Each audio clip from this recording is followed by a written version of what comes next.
Frost covered everything that morning. December 6, 1942. The kind of cold that makes metal stick to bare skin. Colonel Curtis LeMay stood in the briefing room at RAF Chelveston, cigar clenched tight between his teeth. Unlit, like always. In less than 3 hours, 18 B-17s would take off and attempt something nobody had tried before. Something that would either revolutionize how bombers fought, or get a lot of men killed. The target? Lille. France. Simple enough on paper. But the real mission wasn't about dropping bombs on a French rail yard. It was about testing a formation so tight, so precisely choreographed, that German fighter pilots would soon have a name for it. One that roughly translated to flying porcupine. See, here's what LeMay's crews didn't know yet. What they were about to do would create a defensive system so lethal that attacking it became something close to suicide. A wall of interlocking machine gun fire. Hundreds of 50 caliber weapons, all firing at once, creating zones in the sky where flesh and metal simply couldn't survive. The math was simple, brutal, but simple. One B-17 carried 13 heavy machine guns. Put 54 of them into formation, into what they'd call the combat box, and suddenly you're looking at over 700 guns. All of them capable of firing 750 rounds per minute. All of them with an effective killing range of 3,500 feet. That's more than half a mile of airspace where anything that moves becomes a target. German fighter pilots would learn this the hard way. They'd learn it in the skies over France, over Germany, over places whose names American farm boys couldn't pronounce. They'd learn it while flying straight into streams of tracer fire that looked like red rivers in the sky. But that morning, standing in the cold English dawn, none of that had happened yet. The B-17s sat on the hard stands, engines silent, frost glittering on their aluminum skin. Inside each one, 10 men would soon climb aboard. 10 men who trusted each other with their lives. 10 men who would either come home together or die together. And the only thing standing between them and German fighters was an idea, an untested theory about geometry and firepower that existed mostly in Curtis LeMay's head. The path to this moment started badly. Like most things in war. Full expanded. Script August 17th, 1942. 4 months earlier, the 8th Air Force flew its first mission from England. 12 B-17s hitting a marshalling yard in France. They flew in loose formations, 6 planes per squadron, spread out over miles of sky. The thinking was simple. Keep the bombers far apart, so inexperienced pilots wouldn't collide. Every single plane came home. Minor flak damage, nothing serious. But the commanders knew. They knew this shallow run into occupied France meant nothing. The real target sat deep inside Germany, hundreds of miles beyond the range of any escort fighter they had. The bombers would fly alone. They'd have to defend themselves or die trying. The challenge seemed impossible when you looked at it, honestly. Strategic bombing doctrine demanded daylight attacks on specific factories, ball-bearing plants, aircraft assembly lines, synthetic oil refineries, precision targets that required precision bombing. But reaching them meant flying through the most heavily defended airspace on Earth. 500 miles from English bases to central Germany. At cruising speed, that's 8 to 10 hours in the air. 8 to 10 hours at 25,000 feet, where the temperature drops to 40 below zero. Where the air is so thin, you need oxygen just to stay conscious. Where frostbite can take your fingers in minutes if your heated suit fails. The B-17E they flew back then carried 9 50 caliber Browning machine guns.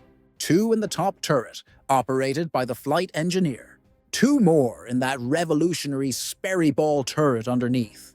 The one where the smallest guy on the crew would spend the entire mission curled in a fetal position, unable to wear a parachute because there simply wasn't room. 2 guns in the tail, additional weapons scattered through the radio room and waist positions. 1 flexible gun in the nose. The Browning M2 weighed 64 pounds, measured 57 inches long, fired at 750 rounds per minute with effective range beyond anything the Germans had at the time. On paper, it looked formidable. In combat, it wasn't enough. November 1942. A Luftwaffe fighter pilot named Egon Meyer made a discovery that would force the Americans to rethink everything. Meyer commanded a fighter unit, and he'd been studying the B-17s carefully. He noticed something the American planners had missed. The nose was almost completely undefended. Sure, there were two manual 50 caliber guns up front where the bombardier and navigator worked, but their fields of fire were limited, restricted, and behind that plexiglass nose sat the cockpit. Kill the pilots at the controls, and it didn't matter how many gunners survived. The bomber was going down anyway. Meyer calculated the angles. A head-on attack, straight at the bomber's nose, would let him concentrate fire on the weakest point. It required nerve. Flying straight at a bomber at full throttle takes a special kind of courage. But it would work. November 23rd, 1942. Meyer and his wingman tried the tactic. Shot down their first B-17 using the head-on approach. Within weeks, every German fighter pilot in France knew about it. The math was terrifying when you worked it out. Closing speed during a head-on attack was about 500 miles per hour. The B-17 cruised at 180. A German FW-190, or Messerschmitt, attacking at full speed, approached at around 320. Combined, that's 500 miles per hour, about 730 feet per second. A German pilot had maybe 3 seconds from the moment he opened fire until he had to break away or collide. 3 seconds to rake the nose and cockpit with 20mm cannon fire. 3 seconds to kill the pilots and turn a 4-engine bomber into falling wreckage. This was the problem Curtis LeMay set out to solve.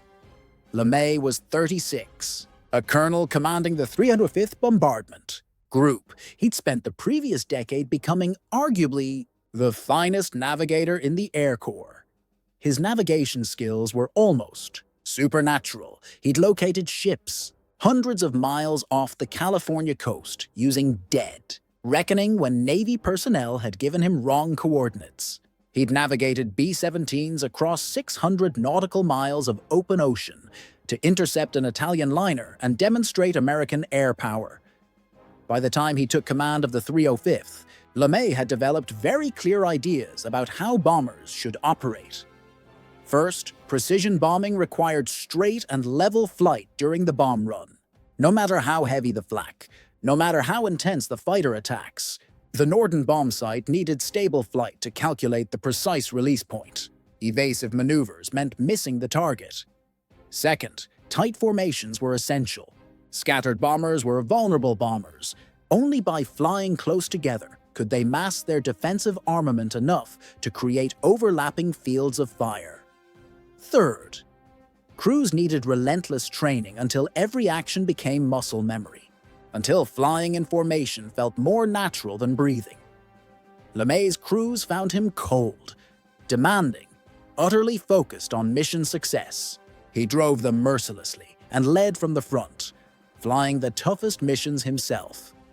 The formations they were using weren't good enough. 6 plane squadrons spread out over miles couldn't provide mutual support. At 2 to 4 miles separation, bombers under attack received no defensive fire from other aircraft.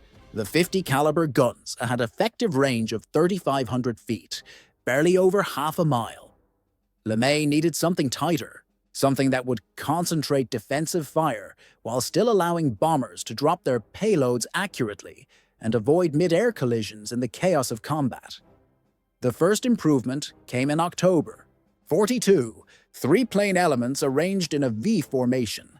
This basic building block, 3 bombers flying in close formation with 1 lead and 2 wingmen, would remain standard throughout the case. War. But 3 planes weren't enough to survive. What was coming? The breakthrough happened in December. LeMay called it the Javelin Down formation.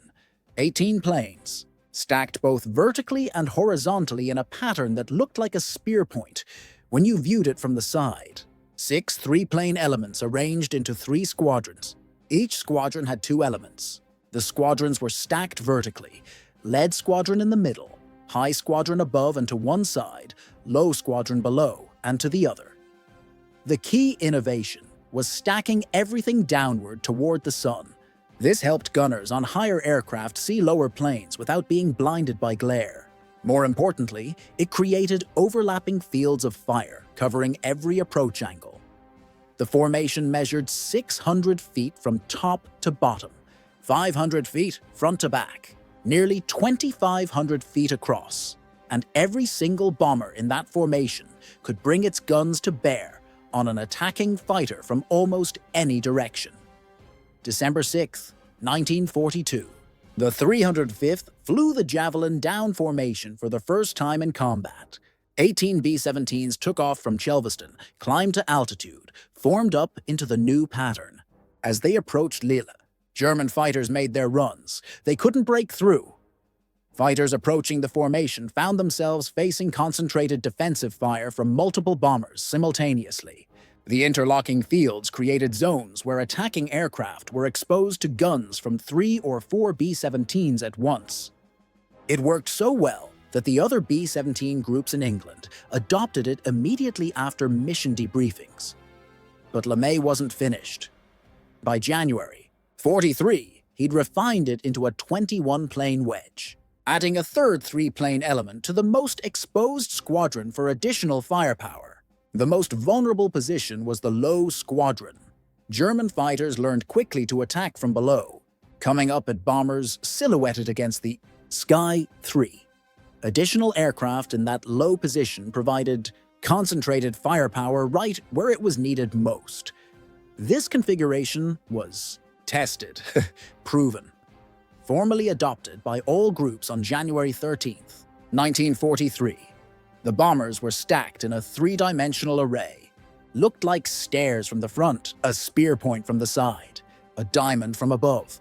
Every plane had a specific position, designated by squadron, element, and position number. The lead squadron consisted of 9 aircraft. High squadron added 3 more to the high right. Low squadron added 9 more to the low left. 21 aircraft total. Every pilot knew his exact position. Maintaining that position was critical. A survey conducted in 43 found that just over half of all B-17s shot down were aircraft that had left the main formation. Half. The discipline required was extraordinary. Flying a B-17 in combat formation demanded constant attention and significant physical strength. The pilot had to maintain precise airspeed, altitude, and position relative to other aircraft while wearing heavy clothing, oxygen mask, and flight gear at altitudes where temperatures reached 40 below. The turbulence from prop wash made it worse. Each B-17's 4 engines created massive vortices of disturbed air extending hundreds of feet back. Aircraft flying in trail encountered constant buffeting. The B-17's controls weren't power-assisted. Moving the yoke, rudder pedals, and throttles required physical force. After 6 hours in formation at altitude, pilots' arms felt like concrete. But you held position anyway, because leaving the formation meant death. The defensive effectiveness became clear during early 43 missions. January 27th, the 8th Air Force flew its first mission against a target inside Germany proper, the naval yards at Wilhelmshaven. 53 B-17s and 20 B-24s were dispatched. The 305th participated, flying in the combat box LeMay had developed. German fighters intercepted over the Frisian Islands, attacked with typical aggression, but the concentrated defensive fire from tight formations forced them to break off attacks earlier, made accurate shooting nearly impossible. 3 bombers lost from the entire force, loss rate just over 4%. Far below the 20% losses they'd see later on, deeper missions without escort. But the critical vulnerability remained. That weak forward armament, even with the combat box providing concentrated fire from the sides, top, bottom, and rear. The head-on attack continued to devastate formations. Luftwaffe pilots refined their tactics throughout early 43. They'd position ahead of the bomber stream, then set up attack runs in waves. 3 or 4 aircraft abreast, the Ket formation, flying straight at the lead bombers. At 1,000 yards, they'd open fire with 20mm cannons and 13mm machine guns. The FW-190 carried 4 cannons plus twin machine guns. At 500 yards, German pilots would fire a final burst and execute violent breakaway maneuvers. Some pilots were so skilled, they held fire until 300 yards or closer, ensuring maximum effect. The Americans tried various solutions. Some groups experimented with cheek-mounted guns on each side of the nose, additional weapons for the navigator and bombardier. The cheek guns helped, but fields of fire remained limited. The breakthrough came with development of a remotely operated chin turret. 2 50-caliber guns mounted directly below the bombardier's position. The Bendix chin turret was electrically powered, could be aimed through a wide arc covering the entire forward hemisphere. By summer '43, the B-17G entered service with the chin turret as standard equipment.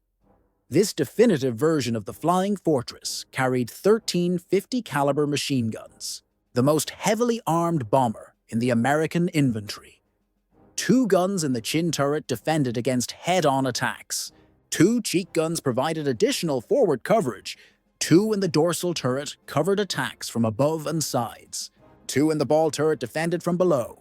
2 manual waist guns covered the beam positions. 1 flexible gun in the radio room. 2 in the tail turret providing critical rear defense. Comprehensive defensive coverage from every angle. 10 men operated the aircraft. Pilot commanded. Co-pilot assisted with flying duties and would take over if the pilot was hit. Navigator handled all navigation. Bombardier operated the Norden bomb sight and the chin turret. Flight engineer monitored engines and operated the top turret. Radio operator managed communications and his gun. Ball turret gunner spent the mission in his spherical turret beneath the aircraft. 2 waist gunners at open windows. Tail gunner alone and back, watching for attacks from behind.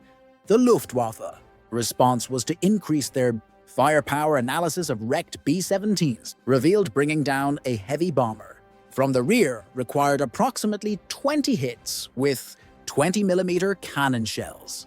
Combat footage showed pilots of average ability hit bombers with only about 2% of rounds fired when attacking from the rear. The math was brutal.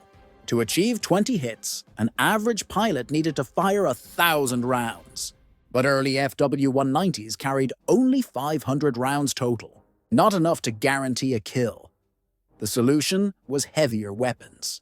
Later versions carried 4 or even 6 cannons. Some fitted with experimental heavy weapons. The BK-37 was a 37mm automatic cannon. The MK-103 was 30mm. Some specialized bomber-destroyer aircraft carried even larger weapons. These massive cannons could destroy a bomber with 1 or 2 hits, but they were difficult to aim, heavy, reduced aircraft performance, and had very limited ammunition. The Luftwaffe also experimented with unguided rockets. The WGR-21 was a 21-centimeter rocket carried in tube launchers under the wings. A direct hit would destroy a B-17, but the rockets had terrible ballistics and no guidance. Pilots fired at 800 to 1,000 yards, outside effective range of bomber defensive guns. Hit rates were extremely low, but the rockets were effective psychological weapons. Seeing large rockets trailing smoke flying toward the formation caused bomber pilots to take evasive action, breaking up tight formations and disrupting bomb runs. As the 8th Air Force expanded through '43, the combat box evolved to accommodate larger numbers. By spring, they had 16 groups of B-17s and 4 groups of B-24 Liberators. Mission sizes reached 1 to 200 bombers. The basic group formation of 18 to 21 planes was expanded to create combat wing formations.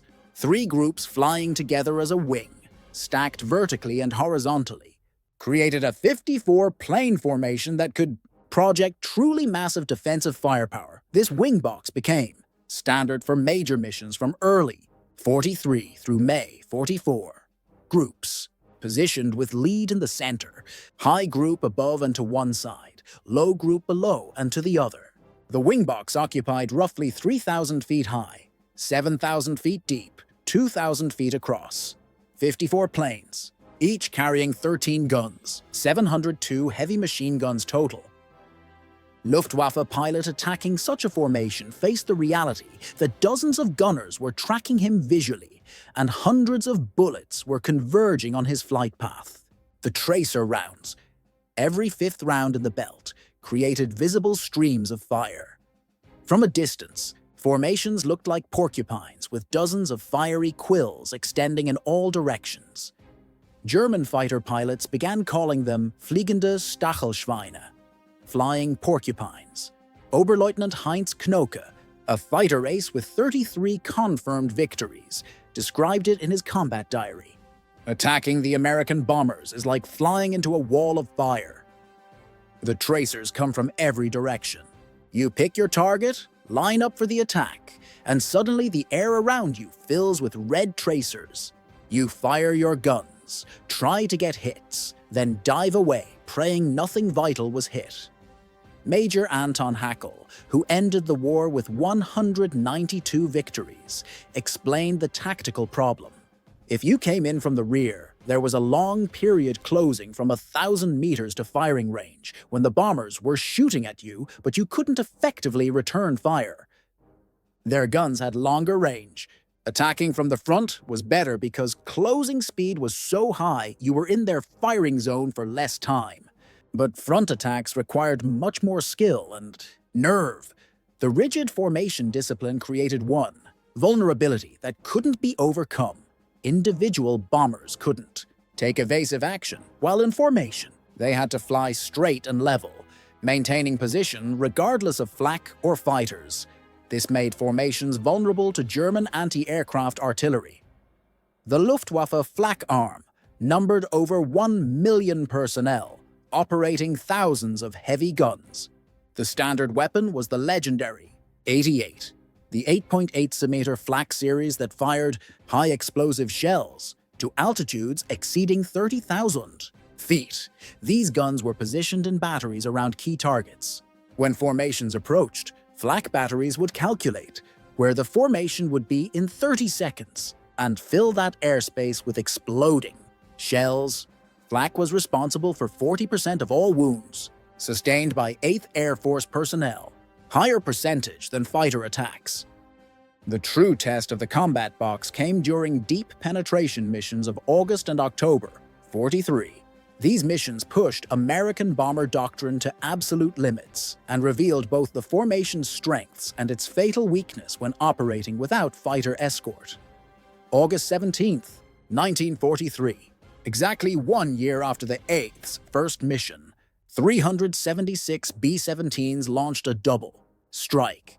The Messerschmitt factory at Regensburg and the ball-bearing plants at Schweinfurt. This was the largest American bombing operation attempted to that date. Curtis LeMay, now commanding the 3rd Air Division, would personally lead the Regensburg mission. The Regensburg Force, 146 B-17s from 7 groups, would strike first, then continue south across the Alps to bases in North Africa. The Schweinfurt Force, 230 B-17s from 9 groups, would follow and return to England. The mission began badly. Dense fog covered English airfields. Weather delays forced a 3-hour gap between strikes instead of the planned 30 minutes. This destroyed the tactical plan. German radar tracked both formations from takeoff. The long delay gave German fighter controllers time to land, rearm, refuel, and attack both formations. The Regensburg Force encountered fighters almost immediately after crossing the Dutch coast. Messerschmitts and Focke-Wulfs attacked in waves.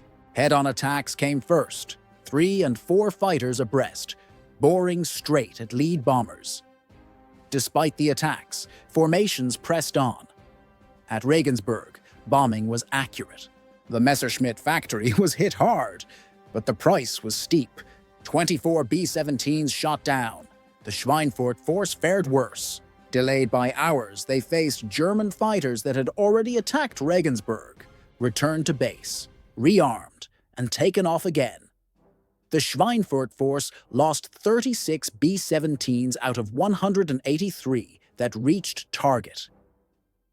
Combined losses for the day: 60 bombers, approximately 600 crewmen, loss rate of 20%. Despite the losses, combat box formations performed exactly as designed. Post-mission analysis found that over half the bombers shot down had left formation.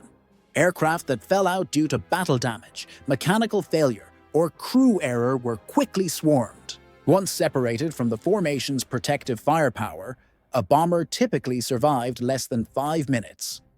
Conversely, bombers maintaining formation discipline had dramatically higher survival rates. The defensive fire forced German pilots to break off attacks sooner, made accurate gunnery difficult, occasionally shot them down.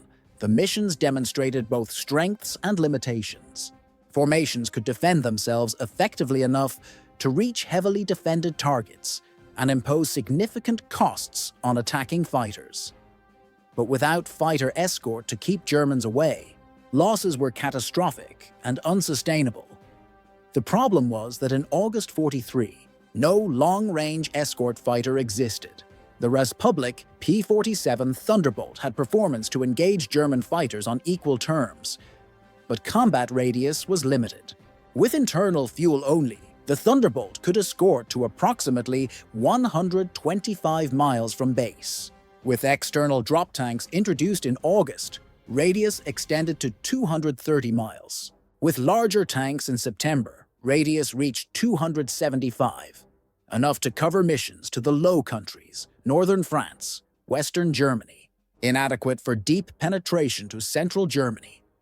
While waiting for long-range escorts, the 8th continued refining the combat box. In September 43, a new configuration was tested, 36 plane group, formation created by doubling the number of elements while placing all 3 planes within each element at the same altitude to reduce collision risk. The result was more compact, easier to maintain, provided better bombing concentration.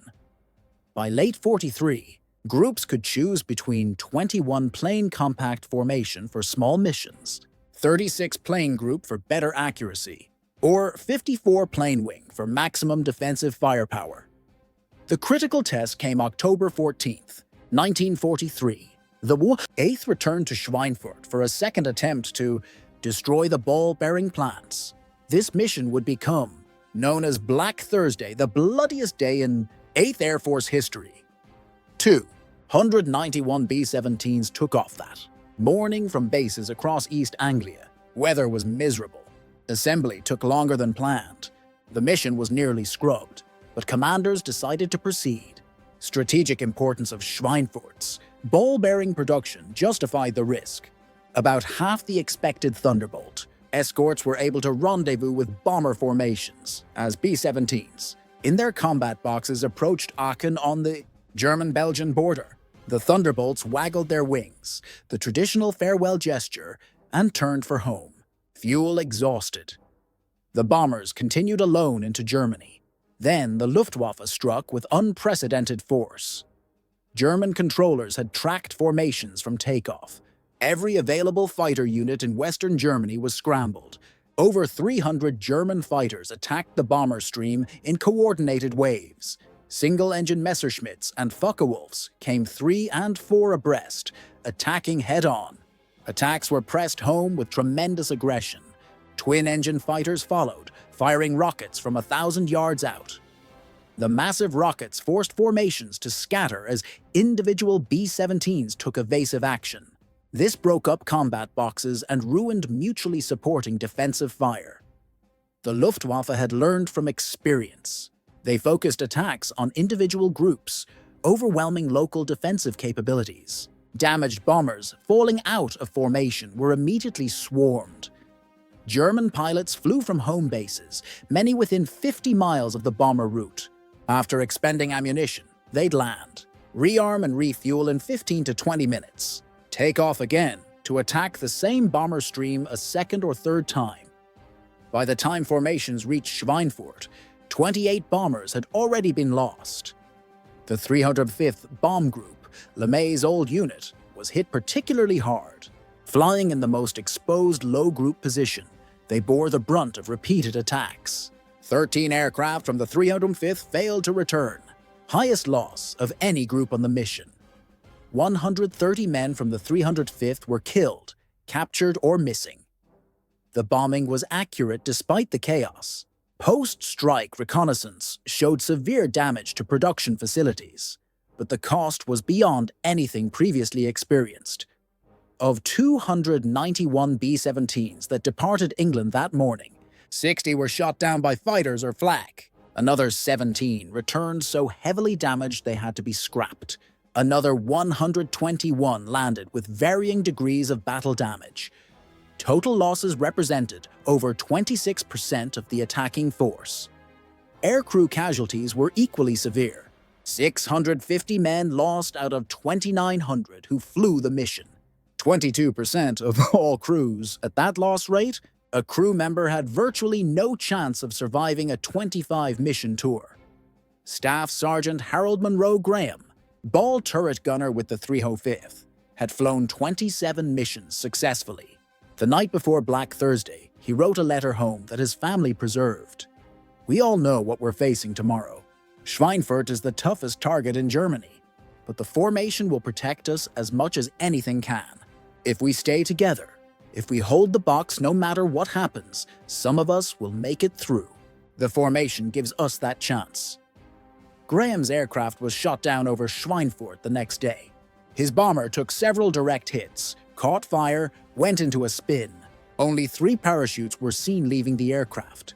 Graham wasn't among the survivors. He was 22 years old. Analysis of the mission showed once again that bombers maintaining formation discipline survived at much higher rates than those that scattered. Bombers that held position had better than 50% chance of reaching home. Those that fell out had almost no chance.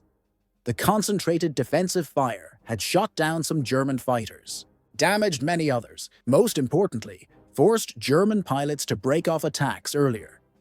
Without the combat box, losses would have been even higher. The formation had done its job. It just wasn't enough without fighter escort. The immediate aftermath of Black Thursday forced fundamental reassessment of American daylight bombing doctrine. Loss rates were simply too high. Crews couldn't be expected to survive tours when each mission had 20% casualty rate. For the rest of 43, the 8th limited operations to targets within range of fighter escorts. Deep penetration missions to central and southern Germany were suspended indefinitely. But this wasn't defeat, rather a necessary operational pause while solutions were implemented. The primary solution was developing and deploying long-range fighter escorts. By late 43, the North American P-51 Mustang was entering service, powered by a Packard-built Rolls-Royce Merlin engine and equipped with external drop tanks. The P-51 had combat radius over 650 miles, enough to escort bombers all the way to Berlin and back.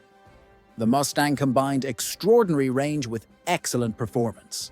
At 30,000 feet, where bombers and German fighters operated, the P-51 could match or exceed the performance of Messerschmitts and Focke-Wulfs.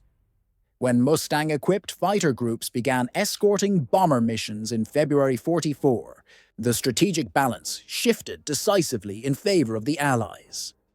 The combat box formations continued throughout the war, but their role evolved. With effective fighter escorts available, rigid defensive formations became less critical for their pure survival. Instead, they became more important for bombing accuracy. Tight formations ensured concentrated bomb patterns on target, maximizing damage. As the Luftwaffe fighter threat diminished progressively through 44, flak became the primary danger. The 36-plane group formation, more compact and easier to maintain than massive 54-plane wing boxes, became standard for most missions from May 44 onward. By February 44, when the 8th returned to Schweinfurt during Big Week, everything had changed. Long-range Mustangs escorted bombers all the way to target and back. The B-17G with 13 machine guns provided comprehensive defensive coverage. Combat box formations had been refined through 2 years of combat experience. And most importantly, The Luftwaffe was beginning to collapse under sustained attrition. German fighter losses were mounting at unsustainable rates. Experienced pilots were being killed faster than they could be replaced. The strategic air campaign that seemed on the verge of failure in October 43 was now succeeding. By D-Day, June 6, 1944, Allied air forces had achieved complete air supremacy over Europe. German fighters had been largely swept from the skies through systematic attrition. Bomber formations could operate with relative impunity over most of Germany. Loss rates dropped from 20% in October, 43 to 3 to 5% by mid-44, levels that were sustainable. Crews' chances of completing tours improved dramatically. The psychological impact was enormous. New crews arriving could look at veterans who'd completed tours and know that survival was possible. The effectiveness of the combat box is demonstrated by comprehensive survival statistics. Of 12,731 B-17s built during the war, 4,735 were lost in combat operations, loss rate of 37%. But detailed analysis shows bombers maintaining formation discipline in combat boxes had survival rates significantly higher than overall average. Those that became separated had survival rates far below average. A bomber that fell out of formation had perhaps 20% chance of reaching friendly territory. Most were shot down within minutes. Conversely, a bomber maintaining position had better than 50% chance of survival. Even on heavily opposed missions, the difference between life and death was often nothing more than holding position in the combat box. Technical Sergeant Albert Brown, radio operator with the 305th, wrote in a letter donated to the Air Force Museum, "The formation is everything. You see a bomber fall out, and you know he's done for. The fighters swarm him like sharks around blood in the water. But if you stay in the box, if you hold your position no matter what, the other bombers protect you with their guns, and you protect them with yours. It's the only way any of us survive. We depend on each other absolutely. That's what gets you through. Knowing you're not alone. That if you do your job and stay in position, the formation will protect you as much as anything can in this war." The costs were horrific and must be acknowledged. Honestly, the 8th Air Force suffered 54,000 casualties during the combined bomber offensive. 26,000 killed in action, 28,000 taken prisoner. To put this in perspective, 8th Air Force casualties exceeded the entire Marine Corps casualties. In the Pacific Theater, peak losses came during the second half of 43 when deep penetration missions without adequate fighter escort led to unsustainable loss rates. The courage required to climb into a bomber knowing the odds were against survival, to fly through flak and fighter attacks, to stay in formation when every instinct screamed to break away, cannot be overstated. The statistical reality of the combat box remained stark and undeniable. A 54-plane combat wing of B-17Gs fielded over 700 heavy machine guns, each capable of firing 750 rounds per minute, with effective range of 3,500 feet. These guns were arranged in three-dimensional space to create overlapping fields of fire covering every possible approach angle. Any fighter attempting to attack had to fly through this wall of defensive fire for several seconds. Luftwaffe analysis confirmed. German pilots found attacking intact formations extraordinarily difficult and dangerous. Defensive fire forced early breakaways, made accurate gunnery nearly impossible, occasionally shot them down. The development of the combat box also represented a uniquely American approach to warfare, combining engineering, industrial capacity, and tactical innovation. Where other nations might have abandoned daylight bombing after discovering its costs, the Americans engineered a solution. They analyzed the problem systematically, studied loss patterns, experimented with different formations, refined tactics based on combat results.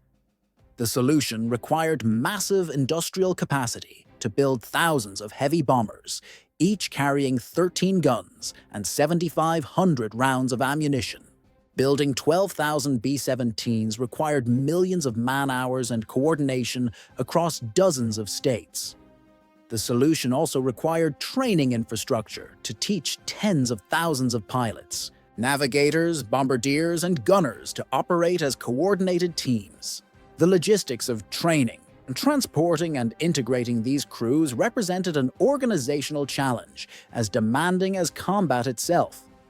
The combat box wasn't just a tactical formation, it was a manifestation of American organizational capability and industrial power, using technological superiority and organizational skill to overcome tactical challenges.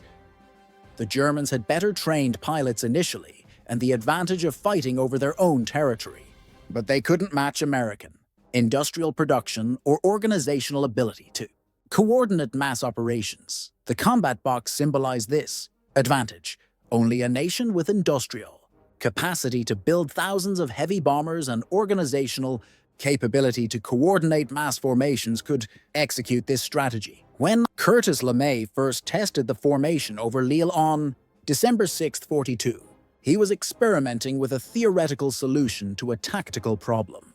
He'd analyzed defensive weaknesses of loose formations, calculated fields of fire for various gun positions, designed a formation that maximized overlapping coverage.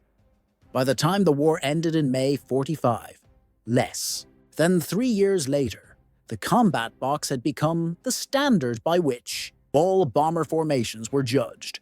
Over 12,000 B-17s flew combat missions using variations of the combat box. They dropped over 640,000 tons of bombs on German targets, destroyed factories, oil refineries, transportation networks, military installations. They forced the Luftwaffe into a war of attrition it couldn't win, and they demonstrated conclusively that with proper tactics, adequate armament, and extraordinary crew skill, daylight strategic bombing could succeed even against the most determined opposition. The men who flew in those formations understood exactly what they were doing, accepted the risks knowingly. They knew the statistics. Intelligence officers briefed them on loss rates before missions.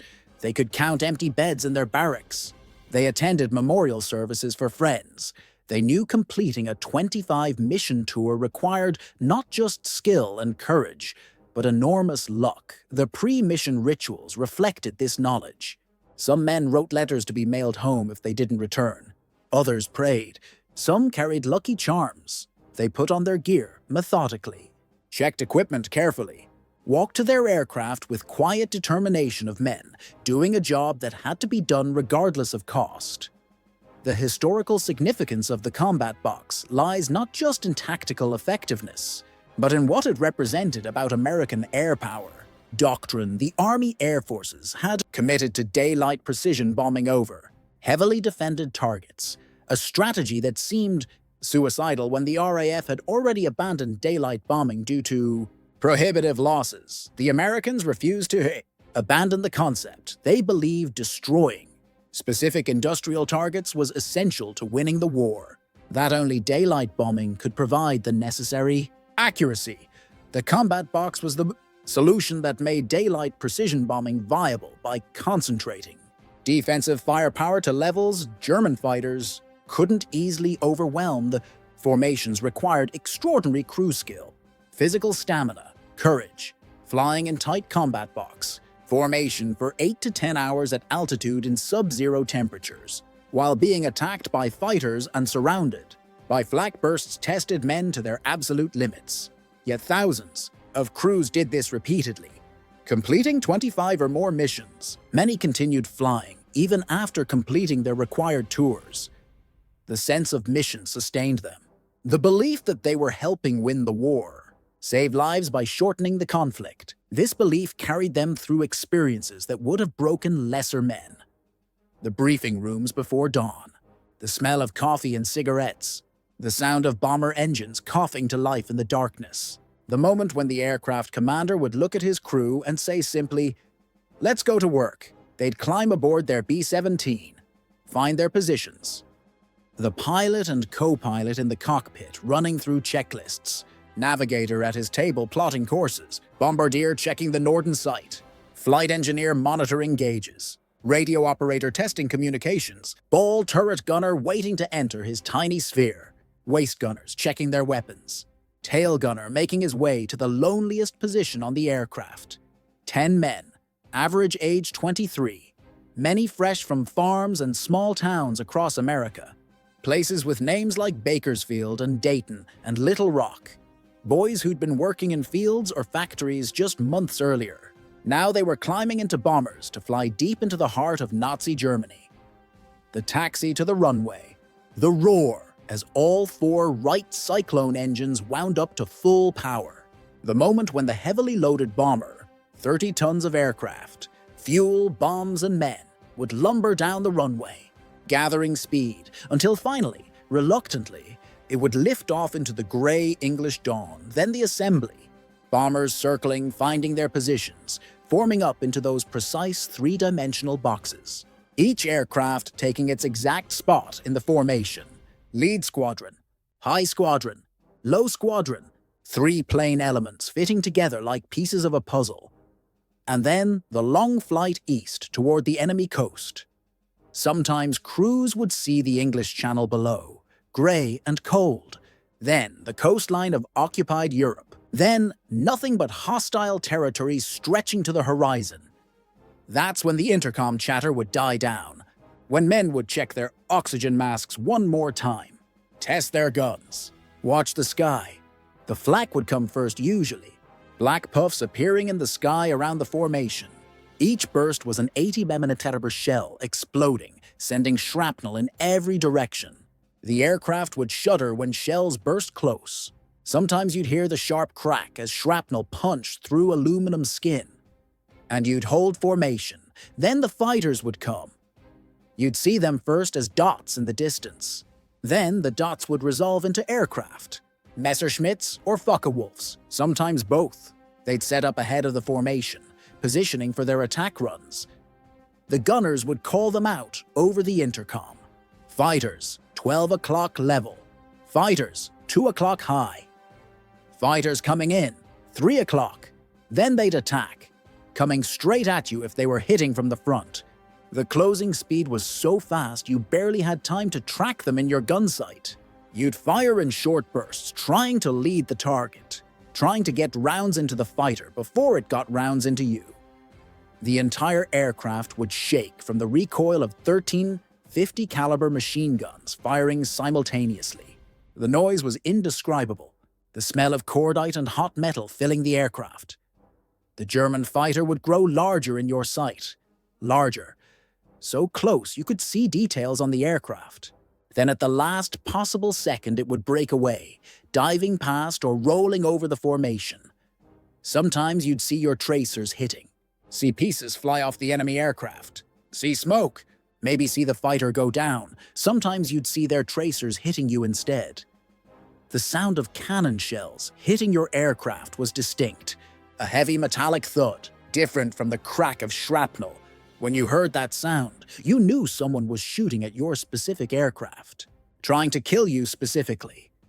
Sometimes the hits would be minor, sometimes catastrophic. You'd see other bombers in the formation take hits, see engines catch fire, see control surfaces shot away, see aircraft start to fall out of formation, and you'd hold your position. Because leaving formation was death. You knew this. Everyone knew this. The bomber falling out of formation would be swarmed immediately.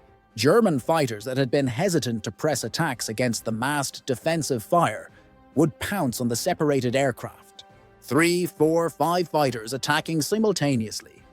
Sometimes you'd see parachutes. Sometimes you wouldn't. The aircraft would go down, spinning usually, trailing smoke and fire. It would fall for what seemed like forever, getting smaller, finally disappearing into clouds or haze far below. And you'd think about the men on that aircraft, men you'd eaten breakfast with that morning, men whose names you knew, whose families you'd heard about, whose faces you'd seen in the mess hall and the barracks. Now they were gone, and the formation would continue. Over the target, the bombardier would take control. The entire formation would follow the lead bombardier's actions.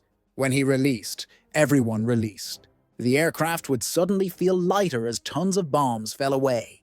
You'd feel the bomber jump slightly, then the turn for home, the long flight back, fuel gauges dropping, wounded men being tended to by whoever could help, damaged aircraft struggling to maintain formation, the constant watch for fighters that might attack on the return leg. Finally, after what felt like forever, you'd see the English coast. Then the familiar pattern of your home field, the landing pattern, the relief as wheels touched down on the runway. Some aircraft would fire red flares, wounded aboard. Ambulances would be waiting, the debriefing. Intelligence officers asking questions. What did you see? How many fighters? What types? Where were the flak batteries? How accurate was the bombing? The count of who came back and who didn't. Empty chairs at dinner that night. And the knowledge that you'd do it all again, tomorrow, or the next day, or whenever the weather cleared and the target list was consulted and the decision was made to go back. Technical Sergeant William Thompson, waist gunner with the 91st Bomb Group, survived 40 missions. After the war, he gave an oral history interview that's preserved at the Library of Congress. He described the formation this way. People ask me what it was like up there. They want to know about the fear, about the combat, about seeing men die. And I tell them all that. But what I really remember, what stays with me after all these years, is the formation itself. The way we'd fly so close together. Wingtip to wingtip sometimes, engines roaring. 54 bombers in a box so tight you could almost reach out and touch the next aircraft. That formation was everything. It was our armor, our shield, our only protection in a sky full of fighters and flak. When you held that position, when you maintained that discipline, no matter how scared you were or to how badly you wanted to break away and dive for the deck, that's when you understood what it meant to be part of something bigger than yourself. We weren't 54 individual bombers. We were one weapon, and that made all the difference. The numbers tell part of the story. By war's end, the 8th Air Force had flown over 18,000 missions, dropped over 692,000 tons of bombs, lost over 4,700 B-17s in combat. But numbers can't capture what it meant to fly in those formations. The combat box represented more than tactics or firepower or defensive geometry. It represented trust. Absolute, complete trust in the men flying beside you. Trust that they'd hold their position, that they'd cover your blind spots with their guns, that they wouldn't break formation and leave you exposed. And it required something else too, something harder to quantify. It required accepting that you might die to protect the formation. That if your aircraft was hit and losing altitude, you'd try to stay in position as long as possible to maintain the defensive box. That you'd give the other crews every second you could before you had to fall away. Some pilots managed to stay in formation, even with engines on fire, even with hydraulic systems failing, even with wounded men screaming for medical attention. They'd hold position until the absolute last possible moment because that's what the mission required. That's what survival required. The combat box succeeded, not because it was invulnerable, it wasn't, but because it made the cost of attacking high enough that German fighters couldn't destroy. The bomber formations faster than American industry could build replacements. It was a strategy of attrition, cold, mathematical, brutal, in its honesty. The Americans could replace lost. Bombers faster than the Germans could replace lost fighters, could train new crews faster than the Luftwaffe could train new pilots, could sustain losses that would have broken other air forces. The combat box made this possible by ensuring enough bombers survived each mission to hit the target, by concentrating defensive fire to levels that imposed real costs on attackers, by creating a system where discipline and courage and teamwork could overcome individual vulnerability. In the history of aerial warfare, few tactical innovations have had greater impact or required greater courage from the men who executed them. The combat box stands as testament to both American ingenuity and the extraordinary bravery of young men who flew tight formation through walls of fire above Hitler's Europe. These men, average age 23, many fresh from farms and small towns across America, climbed into their bombers day after day and faced odds that would have broken professional soldiers. They did this because they believed in their mission, believed they were fighting to end tyranny, to defend freedom, to protect their families. This belief sustained them through experiences that left psychological scars many carried for the rest of their lives. Some never spoke about it, came home, put their uniforms away, and tried to forget. Others couldn't forget, woke up decades later in cold sweats, hearing the sound of flak bursting, or seeing the bomber next to them explode, or feeling the aircraft shudder as cannon shells walked up the fuselage. They held formation. They brought the war to Germany's industrial heartland, and they didn't stop until victory was achieved. The last combat mission of the European war was flown on April 25, 1945. B-17s and B-24s hitting targets in Czechoslovakia and Austria. They flew in combat box formations just as they'd been doing since December of '42. By then, the Luftwaffe was effectively destroyed. German fighter resistance was minimal. The missions were almost routine. But the formation discipline remained, because that's what they'd learned. That's what had kept them alive. Hold your position. Trust your wingman. Stay in the box. When the war ended in May, the bomber crews came home. Some stayed in the Air Force and continued flying. Most went back to civilian life, back to the farms and factories and small towns they'd come from. They'd helped win the greatest war in human history. They'd done it by climbing into bombers and flying into hostile skies and holding formation no matter what happened. The combat box formations represent what ordinary Americans can accomplish when called upon to do extraordinary things. They remain one of the most remarkable tactical innovations in modern military history, accomplished not through force alone, but through the combination of American industrial might, organizational genius, and the raw courage of young men who refused to accept defeat. Curtis LeMay, who'd started it all with that experimental formation over Lille in December '42, went on to become one of the most influential air power theorists in American military history. He commanded Strategic Air Command during the Cold War, shaped American nuclear doctrine, became a 4-star general. But perhaps his most lasting contribution was that formation, that 3-dimensional arrangement of bombers that changed aerial warfare forever.